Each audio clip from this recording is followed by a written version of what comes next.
لوگوں سے عزتیں تلاش کرتے ہو تو وہ کیا تمہیں عزت دیں گے؟ وہ تو کل اچھا کہتے ہیں، پرسوں برا کہنے لگ جاتے ہیں۔ لوگوں کے سامنے گڈ بک میں آنا چاہو گے تو وہ تو سویرے تمہارے بارے میں کچھ کہیں گے، شام کچھ اور کہیں گے۔ اپنی روحانی زندگی آباد کریں، اپنے مسلح کو وقت دیں، اور دنیا سے چھپ کر، اس موبائل کو بند کر کے، اور اپنے آپ سے بھی چھپ کے اور تنہا ہو کے، چھپا کے سارا کچھ اپنے آنسو اپنے رب کی بارگاہ میں پیش کریں، اس کے حضور حاضری دیں۔ سنو نا ترمذی کی حدیث، اور اسے یاد رکھنا، نبی پاک علیہ السلام نے فرمایا اپنے دکھ لوگوں کے سامنے نہ بیان کرنا، سیٹھوں نوابوں کو نہ بتاتے پھرنا، دنیا داروں کے سامنے جا کے نہ رونا کہ میں تکلیف میں ہوں۔ فرمایا اگر دنیا داروں کو دکھ بتاؤ گے رب تمہیں کبھی غنی نہیں کرے گا، اور لوگ ہیں کہ الٹا مذاق اڑائیں گے۔ آپ کی جس سے بڑی پکی یاری ہے نا، پکی، وہ تب تک پکی ہے جب تک آپ نے 50,000 مانگا نہیں، اور جس وقت آپ نے کہہ دیا کہ میں مجبور ہوں میری مدد کر، تو پھر ختم ہو گئی دوستی۔ لوگوں کی تعلقات آپ کے ساتھ تب تک ہیں جب تک آپ ان سے کوئی ضرورت وابستہ نہیں کرتے۔ کریم محبوب فرمانے لگے بندوں کے سامنے دکھ نہ بیان کرنا، اللہ تجھے کبھی غنی نہیں کرے گا۔ تو اپنے دکھ اپنے رب کو بتا، تو دعائیں مانگ، تو اس کی بارگاہ میں حاضر ہو، تو اس کے حضور عرض کر۔ فرمایا اپنے دکھ اپنے رب کو بتا، وہ جلدی کرے یا دیر سے کرے تجھے ساری دنیا سے بے نیاز کر دے گا، تجھے کسی کا محتاج نہیں رہنے دے گا۔ اپنے مسلح کو، اپنی دعاؤں، ایک بزرگ فرماتے ہیں میں نے دعا مانگنے کا طریقہ اپنی بیوی سے سیکھا۔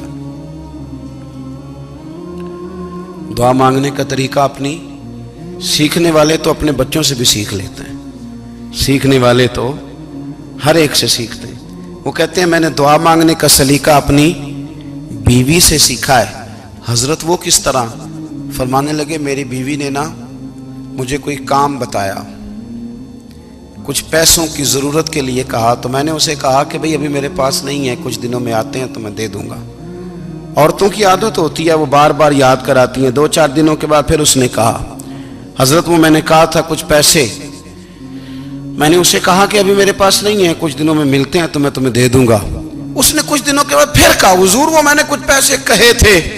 فرماتے میں نے ڈانٹ دیا، میں نے کہا کہ کیا تو روز مجھے شرمندہ کرتی ہے، کہا نا میرے پاس نہیں ہے، ہوں گے تو دے دوں گا، تو روز یاد کراتی ہے۔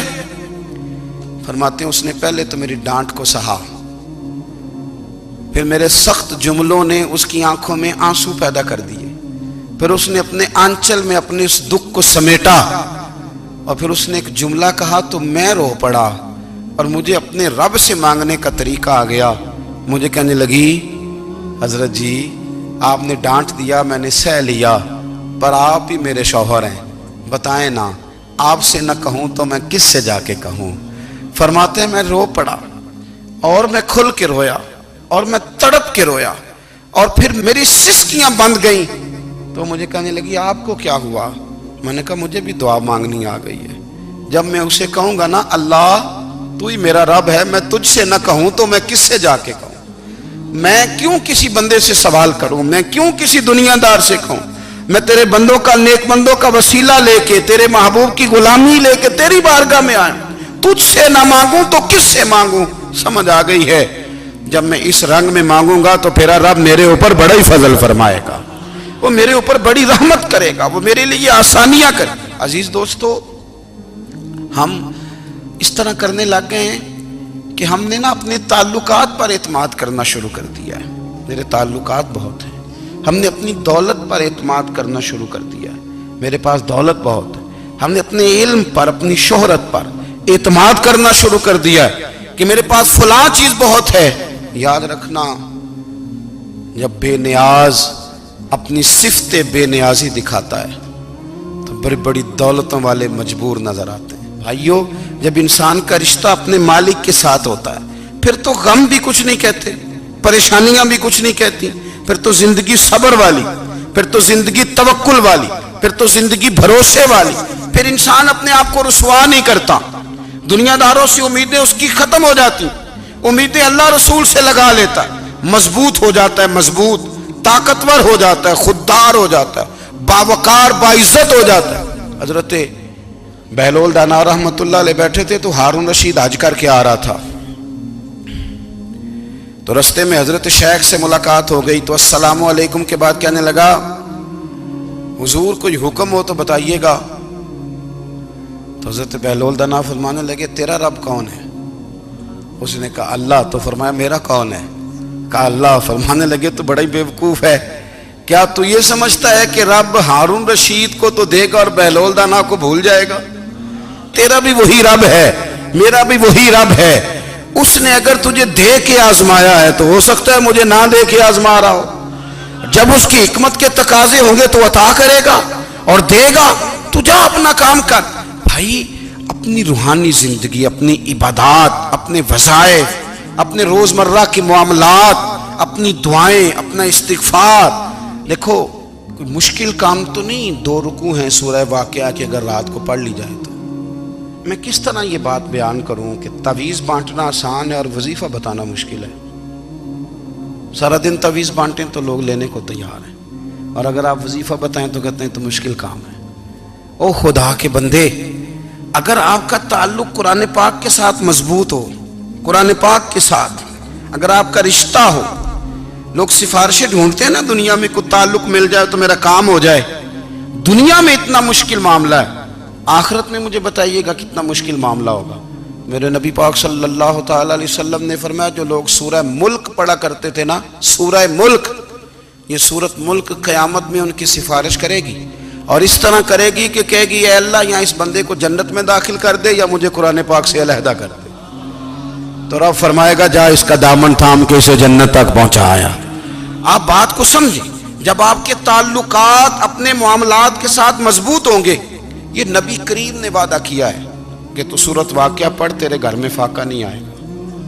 حضرت عبداللہ ابن مسعود رضی اللہ تعالیٰ عنہ بیمار تھے تو حضرت عثمان غنی رضی اللہ تعالیٰ عنہ تیمارداری کے لیے تشریف لے گئے اور جا کر کے کہا کہ آپ بڑے بیمار ہیں، آپ کی بیٹیاں زیادہ ہیں، میں چاہتا ہوں کہ خزانے میں سے کچھ مدد کروں. تو سیدنا عبداللہ ابن مسعود رضی اللہ تعالیٰ عنہ اٹھ کے بیٹھ گئے اور کہنے لگے امیر المومنین، اللہ آپ کو میری طرف سے، میری بیٹیوں کی طرف سے بہتر صلہ دے.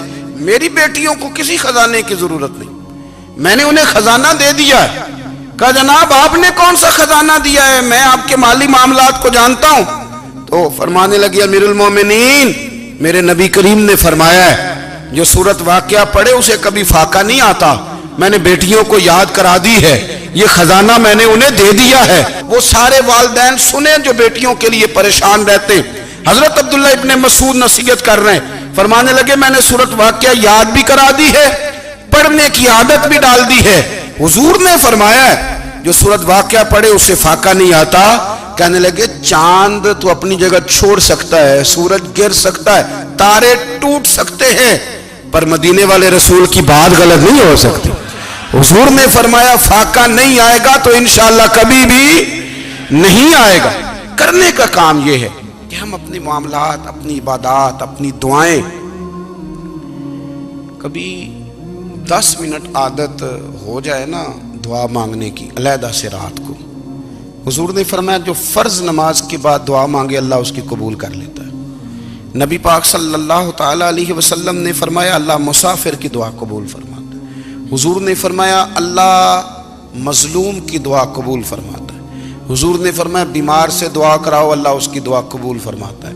میرے نبی پاک نے فرمایا ماں باپ جب بھی اولاد کے لیے ہاتھ اٹھائیں، ویسے تے بلے شاہ تو آسمانی اڑ دیا ہی پھڑ دیں، جڑا گھر بیٹھا انہوں بڑھیا ہی نہیں. حضور فرمانے لگے ماں باپ جب بھی اولاد کے لیے دعا فرمائیں اللہ ان کی دعا کو قبول کرتا ہے. آپ اپنا تعلق بنائیں دعا کے ساتھ، عبادت کے ساتھ، مصلی کے ساتھ رشتہ بنائیں، استغفار پڑھیں. صلاح الدین ایوبی صلیبی جنگوں میں تھے، رات کو مسجد اقصی میں نماز پڑھی تو پریشان تھے. ایک بزرگ سے ملاقات ہوئی تو وہ کہنے لگے کہ آپ بڑے پریشان ہیں. کہنے لگے حضور پریشان اس لیے ہوں کہ پہلے ہی مسلمان کمزور ہے، اب میں نے سنا ہے دشمن کا ایک بحری بیڑا وہ جنگی سامان سے بھرا ہوا آ رہا ہے، تو اب ان کے پاس اور تلواریں اور نیزے آ جائیں گے، مسلمانوں کے پاس پہلے ہی وسائل کی کمی ہے، پریشان ہو کس طرح کر کے مقابلہ کریں گے. یہ بات کہتے ہی صلاح الدین ایوبی نے بزرگوں سے کہا حضور آپ بھی دعا کرنا، دعا کی بڑی طاقت ہے. میرے نبی پاک نے فرمایا دعا مومن کا ہتھیار ہے، دعا مومن کا، دعا مومن کا۔ حضور نے فرمایا تقدیر کو سوائے دعا کے کوئی چیز نہیں بدل سکتی۔ دعا مومن کا ہتھیار ہے، یہ کافر کے پاس کوئی نہیں، یہ ہتھیار ہے مومن کا۔ اللہ کرے آپ کو سمجھ آئے، پھر سنیں، کئی بار کہہ چکا ہوں یہ ہتھیار ہے۔ کافر کے مقابلے میں جو تیرے پاس سب سے بڑا ہتھیار ہے وہ دعا ہے۔ دعائیں کرانی چھوڑ دی، کرنی چھوڑ دی، لینی چھوڑ دی۔ حضرت سیدنا انس بن مالک رضی اللہ تعالیٰ عنہ فرمایا کرتے تھے، میں نے وہ رنگ دیکھا ہے جب حضور دعا مانگتے تھے اور حضور کی مقدس آنکھوں میں آنسو بھی ساتھ ہی بہا کرتے تھے، میں نے وہ انداز دیکھا ہے۔ تو صلاح الدین ایوبی بزرگ سے کہنے لگے آپ بھی دعا کیجیے، اور خود رونے لگے اور سر سجدے میں رکھ کے رونے لگے، اور عشاء سے لے کر فجر تک روئے، خوب روئے۔ صبح وہ بزرگ آئے تو صلاح الدین ایوبی کا خوبصورت اور ہنستا ہوا چہرہ دیکھا، کہنے لگے آپ بڑے خوش ہیں، رات تو میں نے بڑے روتے ہوئے دیکھا تھا۔ تو کہنے لگے حضور وہ جو بحری بیڑا آ رہا تھا نا وہ پانی میں ڈوب گیا ہے، اب وہ نہیں آ رہا، ابھی خبر آئی ہے تو میں بڑا خوش ہوں۔ بزرگ کہنے لگے اٹھ سینے سے لگ اور سن ایک بات، وہ بحری بیڑا پانی میں نہیں ڈوبا، وہ تیرے آنسوؤں میں ڈوب گیا ہے۔ وہ جو تو رات رویا ہے نا رب کریم کی بارگاہ میں تو وہ ڈوب گیا ہے۔ حضرت عائشہ صدیقہ رضی اللہ تعالیٰ عنہ فرماتی ہیں ایک عورت تھی اور اسے نبی پاک صلی اللہ تعالیٰ علیہ وسلم نے نا وہ کلمہ پڑھ کے مسلمان ہوئی، مدینہ طیبہ آ گئی تو حضور نے مسجد نبوی شریف میں اس کے لیے مکان، ایک سادہ سا کمرہ ساتھ مسجد کے بنوا دیا، وہیں رہنے لگی۔ اکثر وہ سیدہ طیبہ کے پاس آتی تو حضرت عائشہ صدیقہ رضی اللہ تعالیٰ عنہ فرماتی ہیں وہ بڑی باتیں سناتی اور آخر میں کہتی وہ ہار والا دن بھی بڑا عجیب دن تھا اور میرے رب کی قدرتوں کا دن تھا، وہ بھی بڑا عجیب دن تھا۔ سیدہ عائشہ صدیقہ رضی اللہ تعالیٰ عنہ ایک دن فرمانے لگی کہ تو ہار والے دن کا بڑا ذکر کرتی ہے، وہ کیا دن تھا؟ تو خاتون کہنے لگی اماں جی وہ دن تھا جب میرے رب پر بھروسہ اور مضبوط ہو گیا، جس دن میرا اپنے رب پر توکل اور بڑھا، میرے ایمان میں یقین میں اور پختگی آئی۔ کہنے لگی میں ایک گھر کی کنیز تھی، نوکرانی تھی، اس گھر میں ایک بچی تھی جس کے پاس سونے چاندی ہیرے جواہرات کا ہار تھا۔ اس زمانے میں نا چمڑے کے اوپر لوگ ہیرے جواہرات لگاتے تھے، کئی دفعہ سرخ رنگ کے چمڑے پہ لگائے جاتے تھے، وہ بچی پہنتی تھی۔ تو کہتی ہوں بچی کے اس نے اتار کے رکھا یا اس سے گرا وہ ہار تو چیل اسے اٹھا کے لے گئی گوشت سمجھ کے اور میرے سامنے اٹھا کے لے گئی۔ گھر والوں نے مجھ سے پوچھا، یہ بخاری میں موجود ہے، گھر والوں نے پوچھا مجھ سے کہ وہ ہار کہاں ہے تو میں نے کہا چیل اٹھا کے لے گئی۔ گھر میں کچھ چوری ہو جائے تو سب سے پہلا الزام کس پہ لگتا ہے؟ ملازمین پہ۔ کہتے انہوں نے مجھے بڑا مارا، بڑی تکلیف تھی، حتیٰ کہ میری شرمگاہ تک کی تلاشی لی، میری عزت اتنی خراب کی میں بتا نہیں سکتی۔ میں نے اپنی زندگی میں ایک واقعہ دیکھا، ایک امیر گھر میں چوری ہو گئی، ملازم کو اتنا مارا کہ وہ چارپائی پہ پڑ گیا، پولیس والوں سے اتنی مار پروائی گئی کہ وہ بیچارہ چارپائی پہ پڑ گیا، اور پھر وہ اتنا بیمار ہوا اور کچھ دنوں کے بعد پتہ چل گیا کہ چور تو اپنا بیٹا ہے ان کا، پھر اس کا انتقال ہو گیا۔ اب وہ سیٹھ صاحب اور گھر والے آ کے نا مرنے والے کے کان میں معافیاں مانگ رہے ہیں، کان میں۔